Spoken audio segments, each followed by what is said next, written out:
ಓಂ ಶಾಂತಿ. ಮಧುರಾತಿ ಮಧುರ ಶಿವ ಪರಮಾತ್ಮ ತಂದೆಯ ಮಧುರ ಮಹಾವಾಕ್ಯವನ್ನು ಕೇಳೋಣ.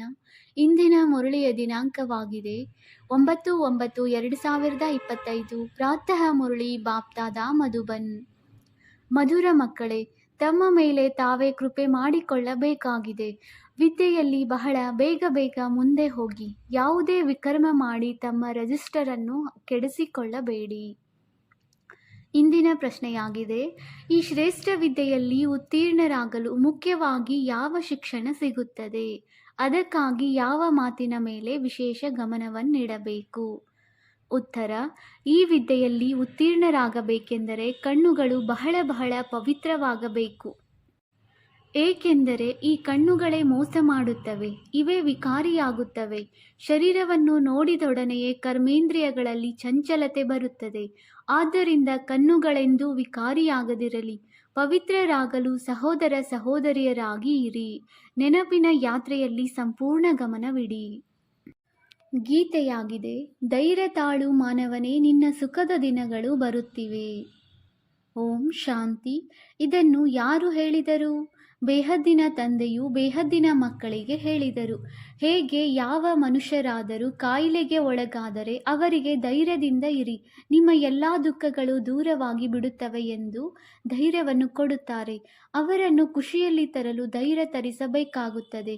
ಈಗ ಅದಂತೂ ಹದ್ದಿನ ಮಾತುಗಳಾಗಿವೆ. ಇದು ಬೇಹದ್ದಿನ ಮಾತು. ಬೇಹದ್ದಿನ ತಂದೆಗೆ ಎಷ್ಟು ಮಂದಿ ಮಕ್ಕಳಿರಬೇಕು? ಎಲ್ಲರನ್ನೂ ದುಃಖದಿಂದ ಬಿಡಿಸಬೇಕಾಗಿದೆ. ಇದನ್ನು ಸಹ ನೀವು ಮಕ್ಕಳೇ ತಿಳಿದುಕೊಂಡಿದ್ದೀರಿ. ಅಂದ ಮೇಲೆ ನೀವಿದನ್ನು ಮರೆಯಬಾರದು. ತಂದೆಯೇ ಸರ್ವರ ಸದ್ಗತಿ ಮಾಡಲು ಬಂದಿದ್ದಾರೆ, ಸರ್ವರ ಸದ್ಗತಿ ದಾತನಾಗಿದ್ದಾರೆ. ಅಂದ ಮೇಲೆ ಇದರ ಅರ್ಥ ಎಲ್ಲರೂ ದುರ್ಗತಿಯಲ್ಲಿದ್ದಾರೆ. ಇಡೀ ಪ್ರಪಂಚದ ಮನುಷ್ಯ ಮಾತ್ರರು, ಇಡೀ ಪ್ರಪಂಚ, ಅದರಲ್ಲಿಯೂ ವಿಶೇಷವಾಗಿ ಭಾರತವು ದುರ್ಗತಿಯಲ್ಲಿದೆ ಎಂದು ಹೇಳಲಾಗುತ್ತದೆ. ನೀವು ಸುಖಧಾಮದಲ್ಲಿ ಹೋಗುತ್ತೀರಿ, ಉಳಿದೆಲ್ಲರೂ ಶಾಂತಿಧಾಮಕ್ಕೆ ಹೋಗುವರು. ಬುದ್ಧಿಯಲ್ಲಿ ಬರುತ್ತದೆ, ಅವಶ್ಯವಾಗಿ ನಾವು ಸುಖಧಾಮದಲ್ಲಿದ್ದೆವು, ಆಗ ಅನ್ಯ ಧರ್ಮದವರು ಶಾಂತಿಧಾಮದಲ್ಲಿದ್ದರು. ತಂದೆಯು ಬಂದು ಭಾರತವನ್ನು ಸುಖಧಾಮವನ್ನಾಗಿ ಮಾಡಿದ್ದರು. ಅಂದಾಗ ಈ ರೀತಿ ಜಾಹೀರಾತನ್ನು ಮಾಡಿಸಬೇಕು. ತಿಳಿಸಿ, ಪ್ರತಿ 5,000 ವರ್ಷಗಳ ನಂತರ ನಿರಾಕಾರ ಶಿವ ತಂದೆಯೂ ಬರುತ್ತಾರೆ. ಅವರು ಎಲ್ಲರ ತಂದೆಯಾಗಿದ್ದಾರೆ. ಉಳಿದೆಲ್ಲರೂ ಸಹೋದರ ಸಹೋದರರಾಗಿದ್ದೀರಿ. ಸಹೋದರರೇ ತಂದೆಯಿಂದ ಆಸ್ತಿಯನ್ನು ಪಡೆಯಲು ಪುರುಷಾರ್ಥ ಮಾಡುತ್ತಾರೆ. ತಂದೆಯು ಪುರುಷಾರ್ಥ ಮಾಡುತ್ತಾರೆಂದಲ್ಲ. ಎಲ್ಲರೂ ತಂದೆಯರಾದರೆ ಮತ್ತೆ ಆಸ್ತಿಯನ್ನು ಯಾರಿಂದ ತೆಗೆದುಕೊಳ್ಳುವರು? ಸಹೋದರರಿಂದಲೇ. ಇದಂತೂ ಸಾಧ್ಯವಿಲ್ಲ. ನೀವೀಗ ತಿಳಿದುಕೊಂಡಿದ್ದೀರಿ. ಇದು ಬಹಳ ಸಹಜವಾದ ಮಾತಾಗಿದೆ. ಸತ್ಯಯುಗದಲ್ಲಿ ಒಂದೇ ದೇವಿ ದೇವತಾ ಧರ್ಮವಿರುತ್ತದೆ. ಉಳಿದೆಲ್ಲ ಆತ್ಮಗಳು ಮುಕ್ತಿಧಾಮಕ್ಕೆ ಹೊರಟು ಹೋಗುತ್ತಾರೆ. ವಿಶ್ವದ ಚರಿತ್ರೆ ಭೂಗೋಳದ ಪುನರಾವರ್ತನೆ ಎಂದು ಹೇಳುತ್ತಾರೆ. ಅಂದ ಮೇಲೆ ಅವಶ್ಯವಾಗಿ ಒಂದೇ ಚರಿತ್ರೆ ಭೂಗೋಳವು ಪುನರಾವರ್ತನೆಯಾಗುತ್ತದೆ. ಕಲಿಯುಗದ ನಂತರ ಮತ್ತೆ ಸತ್ಯಯುಗವಾಗುವುದು. ಎರಡರ ಮಧ್ಯದಲ್ಲಿ ಅವಶ್ಯವಾಗಿ ಸಂಗಮವಿರುವುದು. ಇದಕ್ಕೆ ಪುರುಷೋತ್ತಮ ಕಲ್ಯಾಣಕಾರಿ ಯುಗವೆಂದು ಹೇಳಲಾಗುತ್ತದೆ. ಈಗ ನಿಮ್ಮ ಬುದ್ಧಿಯ ಬೀಗ ತೆರೆದಿದೆ, ಆದ್ದರಿಂದ ತಿಳಿದುಕೊಳ್ಳಿರಿ. ಇದು ಬಹಳ ಸಹಜ ಮಾತಾಗಿದೆ. ಹೊಸ ಪ್ರಪಂಚ ಮತ್ತು ಹಳೆಯ ಪ್ರಪಂಚ. ಹಳೆಯ ವೃಕ್ಷದಲ್ಲಿ ಅವಶ್ಯವಾಗಿ ಲೆಕ್ಕವಿಲ್ಲದಷ್ಟು ಎಲೆಗಳಿರುತ್ತವೆ. ಹೊಸ ವೃಕ್ಷದಲ್ಲಿ ಕೆಲವೇ ಎಲೆಗಳಿರುತ್ತವೆ. ಇದಕ್ಕೆ ತಮೋ ಪ್ರಧಾನವೆಂದು ಹೇಳುತ್ತಾರೆ. ನಿಮಗೂ ಸಹ ನಂಬರ್ವಾರು ಪುರುಷಾರ್ಥದನುಸಾರ ಬುದ್ಧಿಯ ಬೀಗವು ತೆರೆದಿದೆ. ಏಕೆಂದರೆ ಎಲ್ಲರೂ ಯಥಾರ್ಥ ರೀತಿಯಿಂದ ತಂದೆಯನ್ನು ನೆನಪು ಮಾಡುವುದಿಲ್ಲ. ಅಂದ ಮೇಲೆ ಧಾರಣೆಯೂ ಆಗುವುದಿಲ್ಲ. ತಂದೆಯಂತೂ ಪುರುಷಾರ್ಥ ಮಾಡಿಸುತ್ತಾರೆ, ಆದರೆ ಅದೃಷ್ಟದಲ್ಲಿಲ್ಲ. ಡ್ರಾಮಾದ ಅನುಸಾರ ಯಾರು ಚೆನ್ನಾಗಿ ಓದುತ್ತಾರೆ ಮತ್ತು ಓದಿಸುತ್ತಾರೆ ಹಾಗೂ ತಂದೆಯ ಸಹಯೋಗಿಗಳಾಗುತ್ತಾರೆಯೋ ಅವರೇ ಪ್ರತಿಯೊಂದು ಸನ್ನಿವೇಶದಲ್ಲಿ ಶ್ರೇಷ್ಠ ಪದವಿಯನ್ನು ಪಡೆಯುತ್ತಾರೆ. ಶಾಲೆಯಲ್ಲಿ ವಿದ್ಯಾರ್ಥಿಗಳು ಸಹ ನಾವು ಎಷ್ಟು ಅಂಕಗಳಿಂದ ಉತ್ತೀರ್ಣರಾಗುತ್ತೇವೆ ಎಂದು ತಿಳಿದುಕೊಳ್ಳುತ್ತಾರೆ. ತೀವ್ರ ವೇಗವಾಗಿ ಪುರುಷಾರ್ಥ ಮಾಡುತ್ತಾರೆ. ಹೇಗಾದರೂ ಮಾಡಿ ತೇರ್ಗಡೆಯಾಗಬೇಕೆಂದು ವಿಶೇಷ ತರಗತಿಗಾಗಿ ಶಿಕ್ಷಕರನ್ನು ನೇಮಿಸಿಕೊಳ್ಳುತ್ತಾರೆ. ಇಲ್ಲಿಯೂ ಸಹ ಬಹಳಷ್ಟು ತೀವ್ರವಾಗಿ ಮುಂದೆ ಹೋಗಬೇಕಾಗಿದೆ. ತಮ್ಮ ಮೇಲೆ ತಾವೇ ಕೃಪೆ ಮಾಡಿಕೊಳ್ಳಬೇಕಾಗಿದೆ. ನಾವು ಈ ಸಮಯದಲ್ಲಿ ಶರೀರ ಬಿಟ್ಟರೆ ಯಾವ ಪದವಿಯನ್ನು ಪಡೆಯುತ್ತೇವೆಂದು ತಂದೆಯೊಂದಿಗೆ ಯಾರಾದರೂ ಕೇಳಿದರೆ ತಂದೆಯು ಕೂಡಲೇ ತಿಳಿಸಬಲ್ಲರು. ಇದಂತೂ ಬಹಳ ಸಹಜವಾಗಿ ತಿಳಿದುಕೊಳ್ಳುವ ಮಾತಾಗಿದೆ. ಹೇಗೆ ಲೌಕಿಕ ವಿದ್ಯಾರ್ಥಿಗಳು ತಿಳಿದುಕೊಳ್ಳುತ್ತಾರೆಯೋ ಹಾಗೆಯೇ ನೀವು ಬೇಹದ್ದಿನ ವಿದ್ಯಾರ್ಥಿಗಳು ಸಹ ತಿಳಿದುಕೊಳ್ಳಬಹುದಾಗಿದೆ. ಬುದ್ಧಿಯಿಂದ ತಿಳಿದುಕೊಳ್ಳಬಹುದು. ನನ್ನಿಂದ ಮತ್ತೆ ಮತ್ತೆ ಈ ತಪ್ಪುಗಳಾಗುತ್ತವೆ, ವಿಕರ್ಮಗಳಾಗುತ್ತದೆ. ರಿಜಿಸ್ಟರ್ ಹಾಳಾದರೆ ಫಲಿತಾಂಶವು ಅದೇ ರೀತಿ ಇರುತ್ತದೆಯಲ್ಲವೇ? ಪ್ರತಿಯೊಬ್ಬರೂ ತಮ್ಮ ರಿಜಿಸ್ಟರನ್ನು ಇಟ್ಟುಕೊಳ್ಳಿ. ಹಾಗೆ ನೋಡಿದರೆ ಡ್ರಾಮಾದ ಅನುಸಾರ ಎಲ್ಲವೂ ನಿಗದಿಯಾಗಿದೆ. ತಮ್ಮ ರಿಜಿಸ್ಟರ್ ಬಹಳ ಹಾಳಾಗಿದೆ ಎಂಬುದನ್ನು ತಾವೇ ತಿಳಿದುಕೊಳ್ಳಬಹುದು. ಒಂದು ವೇಳೆ ತಿಳಿದುಕೊಳ್ಳಲು ಆಗದಿದ್ದರೆ ತಂದೆಯು ತಿಳಿಸಬಲ್ಲರು. ಶಾಲೆಯಲ್ಲಿ ರಿಜಿಸ್ಟರ್ ಇಡಲಾಗುತ್ತದೆ. ಇದರ ಬಗ್ಗೆ ಪ್ರಪಂಚದಲ್ಲಿ ಯಾರಿಗೂ ತಿಳಿದಿಲ್ಲ. ಗೀತಾ ಪಾಠಶಾಲೆ ಎಂದು ಹೆಸರಿದೆ. ವೇದಗಳ ಪಾಠಶಾಲೆ ಎಂದು ಹೇಳುವುದಿಲ್ಲ. ವೇದ ಉಪನಿಷತ್ತನ್ನು ಗ್ರಂಥ ಇತ್ಯಾದಿ ಯಾವುದಕ್ಕೂ ಪಾಠಶಾಲೆ ಎಂದು ಹೇಳುವುದಿಲ್ಲ. ನಾವು ಭವಿಷ್ಯದಲ್ಲಿ ಈ ರೀತಿ ಆಗುತ್ತೇವೆಂದು ಪಾಠಶಾಲೆಯಲ್ಲಿ ಗುರಿ ಧ್ಯೇಯವಿರುತ್ತದೆ. ಯಾರಾದರೂ ಬಹಳ ವೇದಶಾಸ್ತ್ರಗಳನ್ನು ಓದುತ್ತಾರೆಂದರೆ ಅವರಿಗೂ ಬಿರುದು ಸಿಗುತ್ತದೆ. ಕೆಲವರಂತೂ ಬಹಳಷ್ಟು ಸಂಪಾದಿಸುತ್ತಾರೆ. ಆದರೆ ಅದು ಅವಿನಾಶಿ ಸಂಪಾದನೆಯಲ್ಲ, ಜೊತೆ ಬರುವಂಥದ್ದಾಗಿದೆ. ಇಲ್ಲಿನ ಸತ್ಯ ಸಂಪಾದನೆಯು ಜೊತೆ ಬರುತ್ತದೆ, ಉಳಿದೆಲ್ಲ ಸಮಾಪ್ತಿಯಾಗಿ ಬಿಡುತ್ತದೆ. ಮಕ್ಕಳಿಗೆ ತಿಳಿದಿದೆ, ನಾವು ಬಹಳ ಸಂಪಾದನೆ ಮಾಡಿಕೊಳ್ಳುತ್ತಿದ್ದೇವೆ. ನಾವು ವಿಶ್ವದ ಮಾಲೀಕರಾಗುತ್ತೇವೆ. ಸೂರ್ಯವಂಶಿ ರಾಜಧಾನಿ ಇದೆ ಅಂದ ಮೇಲೆ ಅವಶ್ಯವಾಗಿ ಮಕ್ಕಳು ಸಿಂಹಾಸನದ ಮೇಲೆ ಕುಳಿತುಕೊಳ್ಳುತ್ತಾರೆ. ಬಹಳ ಶ್ರೇಷ್ಠ ಪದವಿ ಇದೆ. ನಾವು ಪುರುಷಾರ್ಥ ಮಾಡಿ ರಾಜ್ಯ ಪದವಿಯನ್ನು ಪಡೆಯುತ್ತೇವೆಂದು ನಿಮಗೆ ಸ್ವಪ್ನದಲ್ಲಿಯೂ ಇರಲಿಲ್ಲ. ಇದಕ್ಕೆ ರಾಜಯೋಗವೆಂದು ಹೇಳಲಾಗುತ್ತದೆ. ಅಲ್ಲಿ ಬ್ಯಾರಿಸ್ಟರಿ ಯೋಗ, ಡಾಕ್ಟರಿ ಯೋಗವಿರುತ್ತದೆ. ವಿದ್ಯೆ ಮತ್ತು ಓದಿಸುವವರ ಜೊತೆ ಬುದ್ಧಿ ಯೋಗವಿರುತ್ತದೆ. ಇಲ್ಲಿಯೂ ಸಹ ಇದು ಸಹಜ ನೆನಪಾಗಿದೆ. ನೆನಪಿನಲ್ಲಿ ಪರಿಶ್ರಮವಿದೆ. ತಮ್ಮನ್ನು ದೇಹಿ ಅಭಿಮಾನಿ ಎಂದು ತಿಳಿದುಕೊಳ್ಳಬೇಕಾಗಿದೆ. ಆತ್ಮದಲ್ಲಿಯೇ ಸಂಸ್ಕಾರವು ತುಂಬಲ್ಪಟ್ಟಿದೆ. ಅನೇಕರು ಬರುತ್ತಾರೆ, ನಾವು ಶಿವತಂದೆಯ ಪೂಜೆ ಮಾಡುತ್ತಿದ್ದೆವು ಎಂದು ಹೇಳುತ್ತಾರೆ. ಆದರೆ ಏಕೆ ಪೂಜೆ ಮಾಡುತ್ತೇವೆಂದು ತಿಳಿದುಕೊಳ್ಳುವುದಿಲ್ಲ. ಶಿವನಿಗೆ ತಂದೆ ಎಂದು ಹೇಳುತ್ತಾರೆ, ಮತ್ಯಾರಿಗೂ ತಂದೆ ಎಂದು ಹೇಳುವುದಿಲ್ಲ. ಹನುಮಂತ, ಗಣೇಶ ಮೊದಲಾದವರ ಪೂಜೆ ಮಾಡುತ್ತಾರೆ. ಬ್ರಹ್ಮನಿಗೆ ಪೂಜೆಯಾಗುವುದಿಲ್ಲ. ಅಜ್ಮೀರ್ನಲ್ಲಿ ಬಲೆ ಮಂದಿರವಿದೆ. ಅಲ್ಲಿನ ಕೆಲವರು ಬ್ರಾಹ್ಮಣರು ಮಾತ್ರವೇ ಪೂಜೆ ಮಾಡುತ್ತಿರಬಹುದು. ಉಳಿದಂತೆ ಗಾಯನವೇನೂ ಇಲ್ಲ. ಶ್ರೀಕೃಷ್ಣ ಲಕ್ಷ್ಮೀನಾರಾಯಣರಿಗೆ ಎಷ್ಟೊಂದು ಗಾಯನವಿದೆ. ಬ್ರಹ್ಮನ ಹೆಸರೇ ಇಲ್ಲ, ಏಕೆಂದರೆ ಬ್ರಹ್ಮನು ಈ ಸಮಯದಲ್ಲಿ ಶ್ಯಾಮನಾಗಿದ್ದಾರೆ. ಮತ್ತೆ ತಂದೆಯು ಬಂದು ಇವರನ್ನು ದತ್ತು ಮಾಡಿಕೊಳ್ಳುತ್ತಾರೆ. ಇದೂ ಸಹ ಬಹಳ ಸಹಜವಾಗಿದೆ. ಆದ್ದರಿಂದ ತಂದೆಯು ಮಕ್ಕಳಿಗೆ ಭಿನ್ನ ಭಿನ್ನ ಪ್ರಕಾರದಿಂದ ತಿಳಿಸುತ್ತಾರೆ. ಬುದ್ಧಿಯಲ್ಲಿರಲಿ, ನಮಗೆ ಶಿವತಂದೆಯು ತಿಳಿಸುತ್ತಿದ್ದಾರೆ. ಅವರು ತಂದೆ, ಶಿಕ್ಷಕ, ಗುರುವೂ ಆಗಿದ್ದಾರೆ. ಶಿವತಂದೆ ಜ್ಞಾನ ಸಾಗರನೇ ನಮಗೆ ಓದಿಸುತ್ತಾರೆ. ನೀವು ಮಕ್ಕಳು ತ್ರಿಕಾಲದರ್ಶಿಗಳಾಗಿದ್ದೀರಿ. ನಿಮಗೆ ಜ್ಞಾನದ ಮೂರನೆಯ ನೇತ್ರವೂ ಸಿಗುತ್ತದೆ. ಇದನ್ನು ತಿಳಿದುಕೊಂಡಿದ್ದೀರಿ. ಆತ್ಮವು ಅವಿನಾಶಿಯಾಗಿದೆ. ಆತ್ಮಗಳ ತಂದೆಯು ಅವಿನಾಶಿಯಾಗಿದ್ದಾರೆ. ಇದನ್ನು ಪ್ರಪಂಚದಲ್ಲಿ ಯಾರೂ ತಿಳಿದುಕೊಂಡಿಲ್ಲ.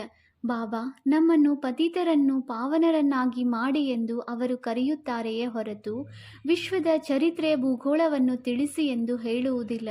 ಇದನ್ನು ಸ್ವಯಂ ತಂದೆಯೇ ನಮಗೆ ತಿಳಿಸುತ್ತಾರೆ.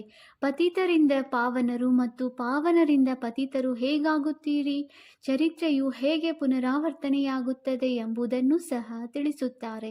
84 ಜನ್ಮಗಳ ಚಕ್ರವಾಗಿದೆ. ನಾವು ಏಕೆ ಪತಿತರಾಗಿದ್ದೇವೆ ಮತ್ತೆ ಪಾವನರಾಗಿ ಎಲ್ಲಿ ಹೋಗಲು ಬಯಸುತ್ತೇವೆ? ಮನುಷ್ಯರಂತೂ ಸನ್ಯಾಸಿ ಮೊದಲಾದವರ ಬಳಿ ಹೋಗಿ ಮನಃಶಾಂತಿ ಹೇಗೆ ಸಿಗುತ್ತದೆ ಎಂದು ಕೇಳುತ್ತಾರೆ. ನಾವು ಸಂಪೂರ್ಣ ನಿರ್ವಿಕಾರಿಗಳು ಹೇಗಾದವು ಎಂದು ಕೇಳುವುದಿಲ್ಲ. ಹೀಗೆ ಕೇಳುವುದಕ್ಕೆ ನಾಚಿಕೆಯಾಗುತ್ತದೆ. ತಂದೆಯು ತಿಳಿಸಿದ್ದಾರೆ, ನೀವೆಲ್ಲರೂ ಭಕ್ತಿನಿಯಾಗಿದ್ದೀರಿ. ನಾನು ಭಗವಂತ ವರನಾಗಿದ್ದೇನೆ. ನೀವು ವಧುಗಳಾಗಿದ್ದೀರಿ. ನೀವೆಲ್ಲರೂ ನನ್ನನ್ನು ನೆನಪು ಮಾಡುತ್ತೀರಿ. ನಾನು ಯಾತ್ರಿಕನು ಅತಿ ಸುಂದರನಾಗಿದ್ದೇನೆ. ಇಡೀ ಪ್ರಪಂಚದ ಮನುಷ್ಯ ಮಾತ್ರರೆಲ್ಲರನ್ನೂ ಬಹಳ ಸುಂದರರನ್ನಾಗಿ ಮಾಡುತ್ತೇನೆ. ಸ್ವರ್ಗವೇ ಇಡೀ ಪ್ರಪಂಚದ ಅತೀ ದೊಡ್ಡ ಅದ್ಭುತವಾಗಿದೆ. ಇಲ್ಲಿ 7 ಅದ್ಭುತಗಳೆಂದು ಹೇಳುತ್ತಾರೆ. ಸತ್ಯಯುಗದಲ್ಲಿ ಪ್ರಪಂಚದ ಅದ್ಭುತವು ಸ್ವರ್ಗ ಒಂದೇ ಆಗಿದೆ. ತಂದೆಯು ಒಬ್ಬರೇ, ಸ್ವರ್ಗವೂ ಒಂದೇ. ಯಾವುದನ್ನು ಎಲ್ಲ ಮನುಷ್ಯ ಮಾತ್ರರೆಲ್ಲರೂ ನೆನಪು ಮಾಡುತ್ತಾರೆ, ಇಲ್ಲಂತೂ ಕೇವಲ ಹೇಳುತ್ತಾರೆ. ಆದರೆ ಅದ್ಭುತವೇನೂ ಇಲ್ಲ. ನೀವು ಮಕ್ಕಳಲ್ಲಿ ಧೈರ್ಯವಿದೆ. ಈಗ ಸುಖದ ದಿನಗಳು ಬರುತ್ತಿವೆ. ನೀವು ತಿಳಿದುಕೊಳ್ಳುತ್ತೀರಿ, ಈ ಹಳೆಯ ಪ್ರಪಂಚದ ವಿನಾಶವಾಗಬೇಕು. ಆಗಲೇ ಸ್ವರ್ಗದ ರಾಜ್ಯಭಾಗ್ಯವು ಸಿಗುವುದು. ಇನ್ನೂ ಬಹುಶಃ ರಾಜಧಾನಿಯು ಸ್ಥಾಪನೆಯಾಗಿಲ್ಲ. ಪ್ರಜೆಗಳು ತಯಾರಾಗುತ್ತಾ ಹೋಗುತ್ತಾರೆ. ಮಕ್ಕಳು ಪರಸ್ಪರ ಸಲಹೆಯನ್ನು ತೆಗೆದುಕೊಳ್ಳುತ್ತೀರಿ. ಸರ್ವೀಸ್ನ ವೃದ್ಧಿ ಹೇಗಾಗುವುದು? ಎಲ್ಲರಿಗೆ ಹೇಗೆ ಸಂದೇಶವನ್ನು ಕೊಡುವುದು? ತಂದೆಯು ಆದಿ ಸನಾತನ ದೇವಿ ದೇವತಾ ಧರ್ಮದ ಸ್ಥಾಪನೆ ಮಾಡುತ್ತಾರೆ. ಉಳಿದೆಲ್ಲವನ್ನು ವಿನಾಶ ಮಾಡಿಸುತ್ತಾರೆ. ಇಂತಹ ತಂದೆಯನ್ನು ನೆನಪು ಮಾಡಬೇಕಲ್ಲವೇ? ಯಾವ ತಂದೆಯು ನಮ್ಮನ್ನು ರಾಜತಿಲಕಕ್ಕೆ ಹಕ್ಕುದಾರರನ್ನಾಗಿ ಮಾಡಿ ಉಳಿದೆಲ್ಲರ ವಿನಾಶ ಮಾಡಿಸುತ್ತಾರೆ? ಡ್ರಾಮಾದಲ್ಲಿ ಪ್ರಾಕೃತಿಕ ವಿಕೋಪಗಳು ನಿಶ್ಚಿತವಾಗಿವೆ. ಇವು ಇಲ್ಲದೆ ಪ್ರಪಂಚದ ವಿನಾಶವಾಗಲು ಸಾಧ್ಯವಿಲ್ಲ. ತಂದೆಯು ತಿಳಿಸುತ್ತಾರೆ, ಈಗ ನಿಮ್ಮ ಪರೀಕ್ಷೆಯು ಬಹಳ ಸನ್ಮುಖವಿದೆ. ಮೃತ್ಯು ಲೋಕದಿಂದ ಅಮರ ಲೋಕಕ್ಕೆ ವರ್ಗಾಯಿತರಾಗಬೇಕಾಗಿದೆ. ಎಷ್ಟು ಚೆನ್ನಾಗಿ ಓದಿಸುತ್ತೀರೋ ಅಷ್ಟು ಶ್ರೇಷ್ಠ ಪದವಿಯನ್ನು ಪಡೆಯುತ್ತೀರಿ. ಏಕೆಂದರೆ ತಮ್ಮ ಪ್ರಜೆಗಳನ್ನು ಯಾರು ತಯಾರಿ ಮಾಡಿಕೊಳ್ಳುತ್ತಾರೆ? ಪುರುಷಾರ್ಥ ಮಾಡಿ ಎಲ್ಲರ ಕಲ್ಯಾಣ ಮಾಡಬೇಕು. ದಾನವು ಮನೆಯಿಂದಲೇ ಆರಂಭವಾಗುತ್ತದೆ. ಇದು ನಿಯಮವಿದೆ. ಮೊದಲು ಮಿತ್ರ, ಸಂಬಂಧಿ ಮೊದಲಾದವರು ಬರುತ್ತಾರೆ. ನಂತರ ಸಾರ್ವಜನಿಕರೂ ಬರುತ್ತಾರೆ. ಆದಿಯಲ್ಲಿಯೂ ಇದೇ ರೀತಿ ಆಯಿತಲ್ಲವೇ? ನಿಧಾನವಾಗಿ ವೃದ್ಧಿಯಾಯಿತು. ಮತ್ತೆ ಮಕ್ಕಳು ಇರುವುದಕ್ಕಾಗಿ ದೊಡ್ಡ ಮನೆಯನ್ನು ಮಾಡಲಾಯಿತು. ಅದಕ್ಕೆ ಓಂ ನಿವಾಸ ಎಂದು ಹೇಳುತ್ತಿದ್ದರು. ಅಲ್ಲಿ ಮಕ್ಕಳು ಹೋಗಿ ಓದತೊಡಗಿದರು. ಇದೆಲ್ಲವೂ ಡ್ರಾಮಾದಲ್ಲಿ ನಿಗದಿಯಾಗಿದೆ. ಇದು ಪುನಃ ಪುನರಾವರ್ತನೆಯಾಗುವುದು. ಇದನ್ನು ಯಾರೂ ಬದಲಾಯಿಸಲು ಸಾಧ್ಯವಿಲ್ಲ. ಈ ವಿದ್ಯೆಯು ಎಷ್ಟು ಶ್ರೇಷ್ಠವಾಗಿದೆ! ನೆನಪಿನ ಯಾತ್ರೆಯೇ ಮುಖ್ಯವಾಗಿ ಕಣ್ಣುಗಳು ಬಹಳ ಮೋಸ ಮಾಡುತ್ತವೆ. ಕಣ್ಣುಗಳು ವಿಕಾರಿಯಾಗುವುದರಿಂದ ಶರೀರದ ಕರ್ಮೇಂದ್ರಿಯಗಳು ಚಂಚಲವಾಗುತ್ತವೆ. ಯಾರಾದರೂ ಸುಂದರವಾದ ಕನ್ಯೆಯನ್ನು ನೋಡಿದರೆ ಸಾಕು, ಅವರಿಗೆ ಮೋಹಿತರಾಗುತ್ತಾರೆ. ಪ್ರಪಂಚದಲ್ಲಿ ಹೀಗೆ ಬಹಳಷ್ಟು ಪ್ರಕರಣಗಳಿವೆ. ಗುರುವಿಗೂ ಸಹ ವಿಕಾರಿ ದೃಷ್ಟಿಯಾಗಿ ಬಿಡುತ್ತದೆ. ಇಲ್ಲಿ ತಂದೆಯು ತಿಳಿಸುತ್ತಾರೆ, ಮಕ್ಕಳೇ, ವಿಕಾರಿ ದೃಷ್ಟಿ ಇರಲೇಬಾರದು. ಸಹೋದರ ಸಹೋದರಿಯರಾಗಿ ಇರಿ, ಆಗ ಪವಿತ್ರರಾಗಲು ಸಾಧ್ಯ. ಮನುಷ್ಯರಿಗೇನು ಗೊತ್ತು? ಅವರಂತೂ ತಮಾಷೆ ಮಾಡುತ್ತಾರೆ. ಶಾಸ್ತ್ರಗಳಲ್ಲಿ ಈ ಮಾತುಗಳಿಲ್ಲ. ತಂದೆಯು ತಿಳಿಸುತ್ತಾರೆ, ಈ ಜ್ಞಾನವು ಪ್ರಾಯಲೋಪವಾಗಿ ಬಿಡುತ್ತದೆ. ನಂತರ ದ್ವಾಪರದಿಂದ ಈ ಶಾಸ್ತ್ರಗಳಾಗಿವೆ. ಈಗ ತಂದೆಯು ಮುಖ್ಯ ಮಾತನ್ನು ತಿಳಿಸುತ್ತಾರೆ. ತಂದೆಯನ್ನು ನೆನಪು ಮಾಡಿದರೆ ವಿಕರ್ಮಗಳು ವಿನಾಶವಾಗುವುದು. ತನ್ನನ್ನು ಆತ್ಮನೆಂದು ತಿಳಿಯಿರಿ. ನೀವು 84 ಜನ್ಮಗಳ ಚಕ್ರವನ್ನು ಸುತ್ತಿ ಬಂದಿದ್ದೀರಿ. ಈಗ ಪುನಃ ನೀವಾತ್ಮಗಳು ದೇವತೆಯಾಗುತ್ತೀರಿ. ಅತಿ ಚಿಕ್ಕ ಆತ್ಮನಲ್ಲಿ 84 ಜನ್ಮಗಳ ಅವಿನಾಶಿ ಪಾತ್ರವು ತುಂಬಲ್ಪಟ್ಟಿದೆ. ಅದ್ಭುತವಲ್ಲವೇ? ಇಂತಹ ಪ್ರಪಂಚದ ಅದ್ಭುತ ಮಾತುಗಳನ್ನು ತಂದೆಯೇ ಬಂದು ತಿಳಿಸುತ್ತಾರೆ. ಕೆಲವರದು 84 ಜನ್ಮ, ಇನ್ನು ಕೆಲವರದು 50-60 ಜನ್ಮಗಳ ಪಾತ್ರವಿರುತ್ತದೆ. ಪರಮಪಿತ ಪರಮಾತ್ಮನಿಗೂ ಸಹ ಪಾತ್ರವು ಸಿಕ್ಕಿದೆ. ಡ್ರಾಮಾ ಅನುಸಾರ ಇದು ಅನಾದಿ ಅವಿನಾಶಿ ನಾಟಕವಾಗಿದೆ. ಯಾವಾಗ ಆರಂಭವಾಯಿತು, ಯಾವಾಗ ನಿಂತು ಹೋಗುವುದು ಎಂದು ಹೇಳುವಂತಿಲ್ಲ. ಏಕೆಂದರೆ ಇದು ಅನಾದಿ ಅವಿನಾಶಿ ನಾಟಕವಾಗಿದೆ. ಈ ಮಾತುಗಳನ್ನು ಯಾರೂ ತಿಳಿದುಕೊಂಡಿಲ್ಲ. ಒಳ್ಳೆಯದು. ಮಧುರಾತಿ ಮಧುರ ಅಗಲಿ ಹೋಗಿ ಮರಳಿ ಸಿಕ್ಕಿರುವ ಮಕ್ಕಳ ಪ್ರತಿ ಮಾತಾಪಿತ ಬಾಪ್ದಾದಾರವರ ನೆನಪು, ಪ್ರೀತಿ ಹಾಗೂ ಸುಪ್ರಭಾತ. ಆತ್ಮಿಕ ಮಕ್ಕಳಿಗೆ ಆತ್ಮಿಕ ತಂದೆಯ ನಮಸ್ತೆ. ನಾವು ಆತ್ಮಿಕ ಮಕ್ಕಳಿಂದ ಆತ್ಮಿಕ ತಂದೆಗೆ ನೆನಪು, ಪ್ರೀತಿ ಹಾಗೂ ನಮಸ್ತೆ ನಮಸ್ತೆ ನಮಸ್ತೆ. ಧಾರಣೆಗಾಗಿ ಮುಖ್ಯ ಸಾರ. Point number 1. ಈಗ ಪರೀಕ್ಷೆಯ ಸಮಯವು ಬಹಳ ಸಮೀಪವಿದೆ. ಆದ್ದರಿಂದ ಪುರುಷಾರ್ಥ ಮಾಡಿ ತನ್ನ ಮತ್ತು ಸರ್ವರ ಕಲ್ಯಾಣ ಮಾಡಬೇಕಾಗಿದೆ. ಓದಬೇಕು ಮತ್ತು ಓದಿಸಬೇಕಾಗಿದೆ. ಮನೆಯೇ ಮೊದಲ ಪಾಠಶಾಲೆಯಾಗಿದೆ. Point number 2. ಆತ್ಮಾಭಿಮಾನಿಯಾಗಿ ಅವಿನಾಶಿ ಸತ್ಯ ಸಂಪಾದನೆಯನ್ನು ಜಮಾ ಮಾಡಿಕೊಳ್ಳಬೇಕಾಗಿದೆ. ತಮ್ಮ ರಿಜಿಸ್ಟರನ್ನು ಇಡಬೇಕಾಗಿದೆ. ರಿಜಿಸ್ಟರ್ ಹಾಳಾಗುವಂತಹ ಯಾವುದೇ ವಿಕರ್ಮವಾಗದಿರಲಿ. ವರದಾನ: ಸರ್ವರಿಗೂ ಉಲ್ಲಾಸ ಉತ್ಸಾಹದ ಸಹಯೋಗವನ್ನು ನೀಡಿ ಶಕ್ತಿಶಾಲಿಗಳನ್ನಾಗಿ ಮಾಡುವಂತಹ ಸತ್ಯ ಸೇವಾಧಾರಿ ಭವ. ಸೇವಾಧಾರಿ ಅರ್ಥಾತ್ ಸರ್ವರನ್ನು ಉಲ್ಲಾಸ ಉತ್ಸಾಹದ ಸಹಯೋಗ ಕೊಟ್ಟು ಶಕ್ತಿಶಾಲಿಗಳನ್ನಾಗಿ ಮಾಡುವಂಥವರು. ಈಗ ಸಮಯ ಕಡಿಮೆ ಇದೆ ಮತ್ತು ರಚನೆ ಹೆಚ್ಚೆಚ್ಚು ಬರುವವರಿದ್ದಾರೆ. ಕೇವಲ ಇಷ್ಟೇ ಸಂಖ್ಯೆಯಲ್ಲಿ ಬಹಳಷ್ಟು ಜನ ಬಂದರು ಎಂದು ಖುಷಿಯಾಗಬೇಡಿ. ಈಗ ಇನ್ನೂ ಬಹಳಷ್ಟು ಸಂಖ್ಯೆ ಹೆಚ್ಚಾಗಲಿದೆ. ಆದ್ದರಿಂದ ಇಲ್ಲಿಯವರೆಗೆ ಏನೆಲ್ಲ ಪಾಲನೆಯನ್ನು ಪಡೆದಿರುವಿರಿ ಅದನ್ನು ಹಿಂದಿರುಗಿಸಿಕೊಡಿ. ಬರುವಂತಹ ನಿರ್ಬಲ ಆತ್ಮಗಳಿಗೆ ಸಹಯೋಗಿಗಳಾಗಿ ಅವರನ್ನು ಸಮರ್ಥ ಅಚಲ ಅಡೋಲರನ್ನಾಗಿ ಮಾಡಿ. ಆಗ ಹೇಳಲಾಗುವುದು ಸತ್ಯ ಸೇವಾಧಾರಿ. ಸ್ಲೋಗನ್: ಆತ್ಮವನ್ನು ಯಾವಾಗ ಎಲ್ಲಿ ಮತ್ತು ಹೇಗೆ ಇಚ್ಛಿಸುವಿರೋ ಹಾಗೆ ಸ್ಥಿತ ಮಾಡಿ. ಇದೇ ಆತ್ಮೀಯ ಡ್ರಿಲ್ ಆಗಿದೆ.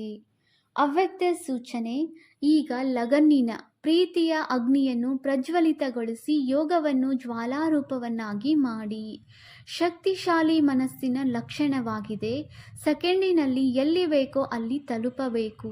ಮನಸ್ಸಿಗೆ ಯಾವಾಗ ಹಾರಲು ಬಂದು ಬಿಟ್ಟಿತು ಅಭ್ಯಾಸವಾಯಿತೆಂದರೆ ಸೆಕೆಂಡಿನಲ್ಲಿ ಎಲ್ಲಿ ಬೇಕೋ ಅಲ್ಲಿಗೆ ತಲುಪಬಹುದು.